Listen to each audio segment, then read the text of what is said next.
Good morning, Nigeria. As usual, TVC's got a finger on the pulse and our eyes constantly on the streets. And if it's a trending story, we're going to bring it on here and have some good and hopefully decent and interesting dialogue about it.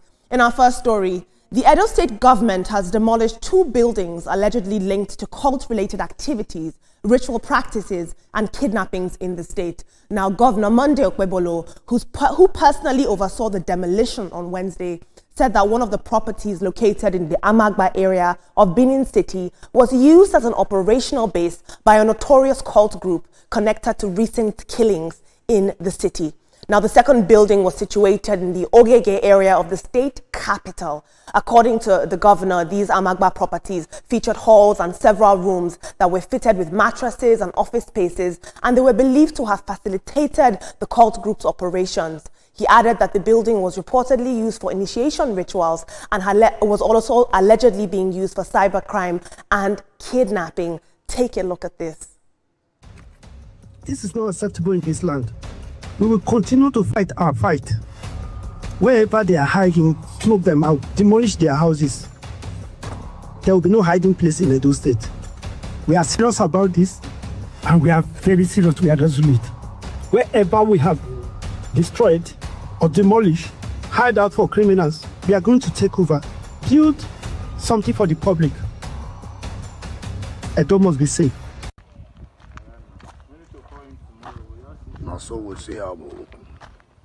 Okpebholo. Governor Okpebholo has taken a very hard stance. I believe that now that the physical headquarters of some of these cults have been decimated, that should at least disrupt, their flow of operations. We also saw just yesterday some more killings in Benin City, even after these demolitions. One of the landladies of these properties said that she lives in Canada, and the tenants that were living there subletted this property to people who she's now discovering are cultists. And it's unfortunate, but she should have had her eye on the street, as CVC does. Let's take a look at some social media tweets. Coco says, so they are so audacious that they have a physical headquarters that everyone knows about. Nigeria is an active crime scene. We'll take one more tweet.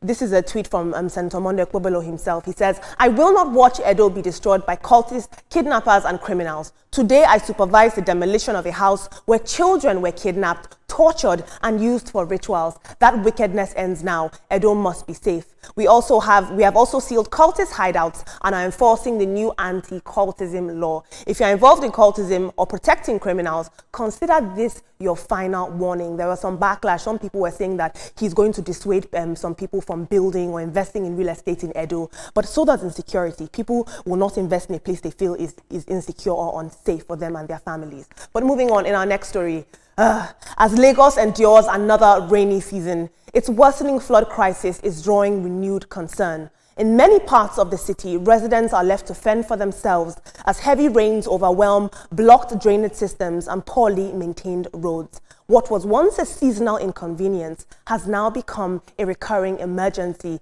damaging homes, disrupting livelihoods, and putting many people's lives at risk. Now, a viral video showing the distress of one single mother whose car was filled by flood waters following a recent downpour is going viral. Take a look. I've been asking myself, why can't they fix the roads in Lagos? It's already very stressful that you have to be maybe a single mother, a single girl or something, and you're already struggling so hard to make a living. And things in the economy keep frustrating you. Then I went to pick my kids from school just to come back home. For everyday Lagosians, like the mother in this viral clip, the floods they're more than a minor inconvenience. They represent a failure of planning and protection. Now, I will say this, we are to blame in Lagos, improper disposal of waste. They clog the drainage systems. And so this is actually a preventable environmental man-made crisis. But the Honorable Commissioner for the Environment and Water Resources, Mr. Tokunbo Wahab, has stepped in and he's taking steps with his teams and his people to redress these issues. But we have a part to play and we should play that part. Let's take a look at social media. This is the Honorable Commissioner Tokunbo Wahab. He says, operatives of the Emergency Flood Abatement Gang, EFAG, I didn't even know that existed. That's amazing. Operatives of the Emergency Flood Abatement Gang, EFAG, from Lagos State Ministry of the Environment and Water Resources continued with the cleaning, desilting and evacuation of debris from drainages in some parts of the state. These areas include Funsho Kinosi Street in Okota and several others, as you can see here. We'll take one more tweet. It's good to see that he's actively working. Afonja says, now you won't live for island, waiting to mainland. Afonja, the mainland floods as well, but I hear you. Guys, what do you make of this? I want to hone in on this story of Governor Okpebholo. He's taking it hard. He doesn't care whose house it is, who owns the property, how long it's been standing there. He's tearing it down. Oh, well, for me, it's an action that I would support because it will act as a deterrent to other people. You can just imagine the audacity of having headquarters when that kind of stuff is what you do. You know, kidnapping, torturing, especially children. It is a step in the right direction. I would say it has happened in other states. It happened in Anambra and so on. And the effect was quite positive as far as the government was concerned at that time. For the environmental issue we have in Lagos, it's a recurring decimal. Every rainy season we have floods. And I wonder why we have to wait until we see the floods before the Ministry of Environment steps in. Exactly. Super Sam, let me give it to you before I speak. The story about Okpebholo in those states is very interesting, especially if we look at what happened recently when some hunters from the north were slaughtered, and there was a lot of anger over that, and some people were saying no, that they were some people were saying that they were supposed to be killed, they were supposed to be killed, and people were really ratcheting up anger over this issue and showing north-south sentiment, and the governor intervened very properly. Now looking at this one, I want them to show more anger to those who are doing it, who are indigents of the state. Yes. Because that is the real problem. Because that even area where they found those so-called those hunters, most of the crimes were committed by locals. Now, and foreigners did it, so-called foreigners did it, and you are getting angry. Also look home, look at this house where they are keeping cultists and killers within the midst of the people. What were they doing since then? And this is widespread, actually. That's why those who own homes should monitor them. In fact, some people who are real estate people, what they do these days, especially in places like Lagos, is that if the house is not complete, you get people you know to occupy them so that criminals do not occupy them. Now the house has been brought down. The owner probably is not in this country. They took advantage of the fact that the house is not being monitored, and they've not caused the person lots of money. And the same thing happens too to people, those Yahoo boys and so on. They take advantage of even well-established homes to do criminality. Yeah.